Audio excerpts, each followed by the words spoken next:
This is the Rode Wireless Pro. It's a dual wireless transmitter system that records 32-bit float files internally while recording a backup track on your camera, has a built-in timecode generator for linking audio in post, comes with 2 lavalier microphones with locking 3.5mm jacks, has a built-in headphone amplifier for monitoring the transmitters, can be controlled almost completely without an external application, and comes with a charging case for up to 21 hours of power while on set. And in this video, I'm going to go over all of that and more as we take a look at this amazing new audio kit from Rode. But first, a disclaimer. Rode sent me the Wireless Pro for this review. However, they are not sponsoring this video and no money exchanged hands. That said, this video is supported by those of you who have purchased my camera guides, LUTs, and video gear. Check the links in the description to learn more, and thank you guys so much for the continued support. In the box, you're going to find 2 small zipper cases and a USB-C cable. The first case is actually a charging case that houses the Rode Wireless Pro receiver and 2 transmitters. It has a built-in battery, and we'll talk about its features later on in the video. The second, almost identical case holds all of the accessories, including 2 Rode Lavalier 2 microphones, their foam covers, and colored labels. You'll also find cables for both Lightning and USB-C devices, a 3.5mm male-to-male coiled cable, 2 magnet mounting kits for the transmitters, which slide onto the cold shoe mounts of each and then have an included magnet that you can put on the other side of your shirt to mount these to clothing, and then furry wind muffs for the 2 lavs that simply slip over the microphone capsule, and for the transmitters themselves, which can be inserted on the top of the microphone and then rotated to lock in place. And finally, there is a cleaning cloth included. Now let's talk about the transmitter and receiver units and really the heart of this kit. And we're going to start with the transmitters. The first thing I noticed when I picked these up was how quickly they boot up compared to the Rode Wireless Go 2. You also notice that the Pro and Go 2s are very similar, but the Pros are even more glossy and kind of have this candy finish. The new transmitters also have a third LED for power at the bottom, which is really handy, allowing you to quickly glance and get an idea of how much juice you have left. We also now have different colors for our top right LEDs, the first being a link indicator and the second being a record indicator, which turns red when you activate recording. Speaking of recordings, there is a new button on the transmitter at the top, which can be used to start and stop recordings, which is so convenient and now makes the transmitters of this kit a perfect, completely self-contained little recorder. So if you don't want to wirelessly transmit anything, you can just take this one device, run out into the field, and record really high quality audio. Another huge upgrade is the 3.5mm jack on the transmitters. We now have a threaded connector, so no more accidental disconnects, and I'm happy to report that the thread doesn't seem to be proprietary. So I was able to use all kinds of different microphones here in the studio from all kinds of different brands, not just Rode, and it worked fine. Those items aside, the rest of the transmitter body remains the same as the Go 2. This includes the microphone, so sound quality is going to be very similar to the Go 2 kit. Moving on to the receiver, you'll notice the buttons and jacks are unchanged, but the interface looks very different, and you can now control a lot more without using a phone or computer in the Rode Central app. The button controls are now shown on the screen, so you can easily see what button does what. For example, on the main page, we have the level control on the left button as seen on the screen. When pressed, we can use the left and right buttons to change our levels up and down. After a second, we are sent back to the main screen where we can press both buttons to enter the MS or merged and split menu. Here, the left button turns into a scroll button while the right turns into an enter button, and all of this is shown on screen, which is just super intuitive. Back on the home screen, the right button jumps into the channel menu, allowing us to make changes to channel level, gain mode, and more. So you can do a lot more without having a phone or computer to jump into the app and connecting this over USB-C, but there are still some things that you can only access on the Rode Central app. That said, once you get things set up on the Rode Central app, you rarely have to go back in there unless you're going to be making big timecode changes, but for the most part, you can now control everything on the receiver once you have your initial setup complete, which is just so nice. Now let's get to the headline feature of the new Wireless Pro, and that is going to be internal 32-bit float recording on both transmitters. Each transmitter has 32 gigabytes of internal storage, allowing you to record up to 44 hours of 32-bit float audio internally. When you connect the transmitters back to your computer, you can directly import to your editing software, which is fantastic. You no longer need to use the Rode Central app to export custom files. You can now just grab the WAV files directly off of the storage, which is just wonderful. That said, if you want to, you can use the Rode Central app to go ahead and create really any file you need. So if you don't need the 32-bit float file and you want to normalize your audio, you can do that in the Rode Central app and export those files for use anywhere. You will need to use the Rode Central app to update the devices, obviously, but also to format the storage. So if you want to start fresh, you're going to need to use the app for that. Finally, we have just the actual quality of these 32-bit float files.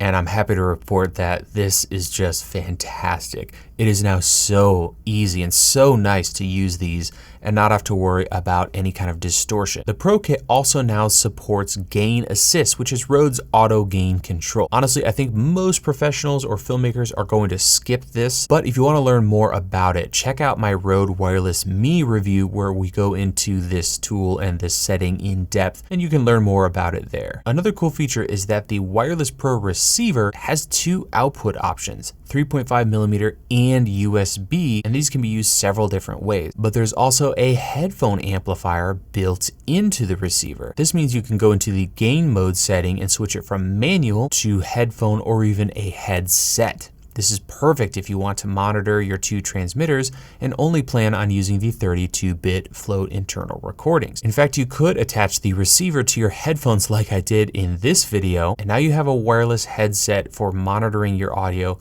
without any cables. The 3.5mm can also be used as an input with headsets or microphones that have a TRRS connector. Now, this is only going to work in instances where the USB is used as an output. So if the receiver is connected to a computer or other device that accept audio via USB-C. As if 32-bit recordings weren't enough, the Pros now sport Timecode, which is just nuts. Timecode is generated on the Pro receiver, and you can turn this feature on in the Rode Central app with the receiver connected and change settings like the frame rate, free run versus time of day, and choose from several different timecode output modes. The receiver will wirelessly transmit timecode to both transmitters. Do note you will need to keep all devices on and connected for timecode to remain accurate. That timecode from the receiver is going to go out over a 3.5mm connection to whatever your camera can take. So if your camera has a timecode input, you could get an adapter to go from 3.5mm to B and C or whatever.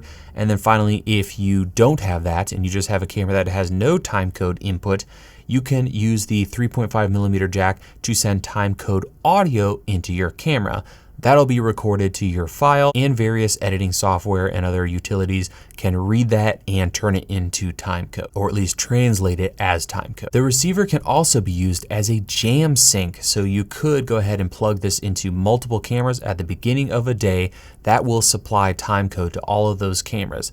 Then throughout the day, you've got timecode running, and Rode recommends every 4 hours to reconnect or re-jam your timecode. So reconnect that 3.5mm to each of your cameras to make sure timecode is perfectly synced, and you're essentially using the receiver to tell everybody what their timecode is. I haven't had time to test drift, but since they recommend every 4 hours, I imagine there's some kind of drift, so definitely keep that in mind. There are 5 different timecode output options that can be changed in the app or on the receiver if you turn them on in the app. This allows you to control what comes out of the 3.5mm jack on the receiver. If you don't care about the receiver's audio, you can just send timecode over USB and 3.5mm audio. Or if you want timecode and audio, there is an option in there for having audio on one track and timecode on another channel or the right channel. And we'll talk more about timecode at the end of the video because I have an idea that I'd love to see Rode implement with this kit. Next up, we have range. Now, Rode states that the Wireless Pro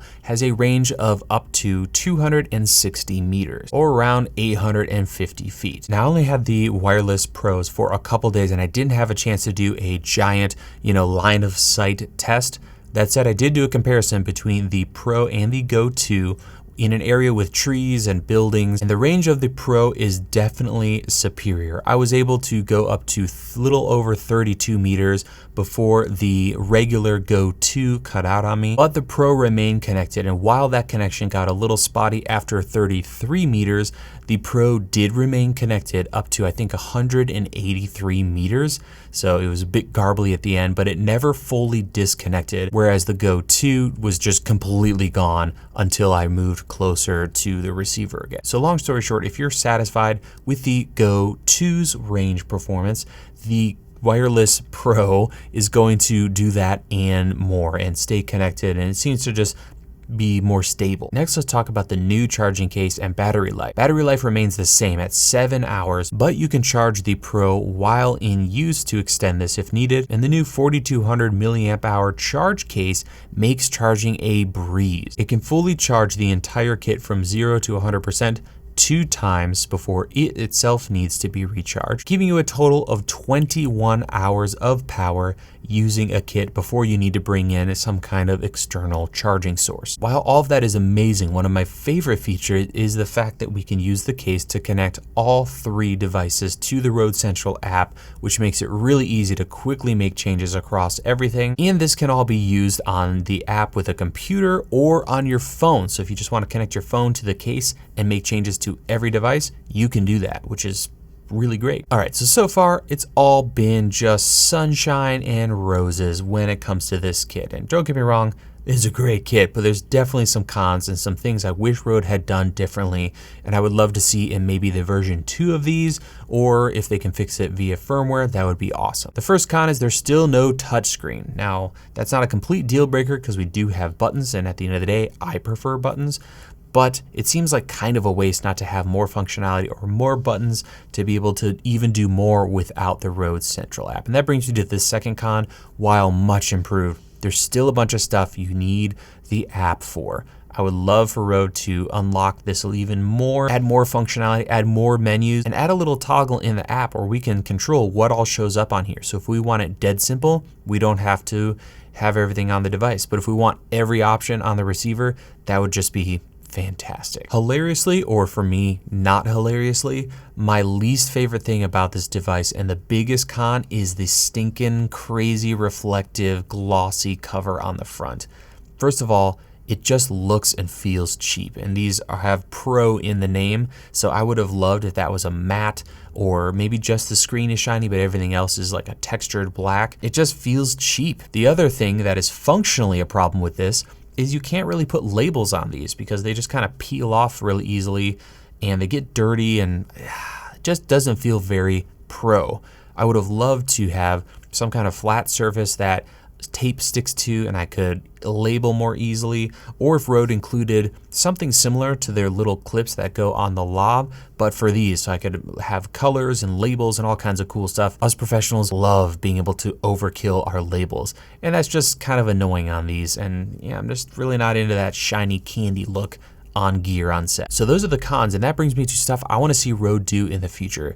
It seems that each one of these releases, I have new ideas for things Rode could do to improve the ecosystem, and I have a couple thoughts here. So the first would be another device to go alongside the Rode Wireless Pro, and I would call it something like the Rode Wireless Code. Imagine with me for a second that the Rode Wireless Code is essentially one of the transmitters from the Rode Wireless Pro, but we strip it of all audio features and it's just a little timecode box. Maybe it has 2 3.5 millimeter jacks so that it can be daisy chained with the receiver to jam sync a whole bunch of cameras with one connection. Or maybe the clock could be synced via the case over USB-C. The point is another little box that us filmmakers could purchase maybe for $79 each and connect to all of our cameras, and then we can jam sync them all and have awesome timecode, and it would all work with this ecosystem, which would just be awesome. The next thing I want to see Rode do is come out with more cables. So we have the 3.5 millimeter